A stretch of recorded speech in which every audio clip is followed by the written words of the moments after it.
what do you kind of remember about the original plans, and what were you kind of expecting with like this new group that was going to kind of take shape after the whole Nexus thing? Yeah, so with the Nexus thing, we were given a certain set of directions which we followed, and I think we pulled it off to Vince's liking. For the core, we didn't really have much direction. It was just like every time we got back, they were like, "Oh, you guys should have done this, should have done this." I'm like, "Well, if you give us that direction, then we can do that." So we kind of Yeah. really know what we were doing. Maybe they were just kind of seeing what we could come up with, and yeah, there wasn't a lot of direction in the storyline, and at the time there were just so many storylines and so many things happening too. So I think it just got lost in the shovel. Yeah, and I could definitely see that too, because at this time, you think about 2011, The Rock was just coming back in, Undertaker and Triple H were still wrestling too. So it does kind of make sense. I think at that point too, if you look at the Nexus storyline, it was starting to kind of like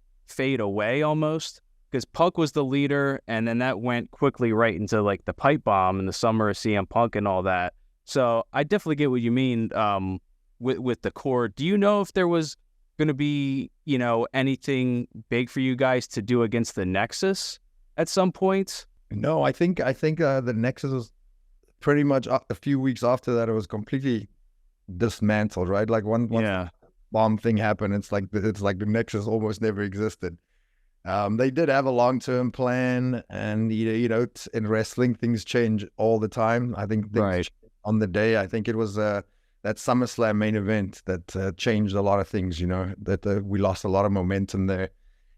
If things were different there, it would have been very different. The whole Nexus run didn't even last a year. We didn't even get a WrestleMania moment.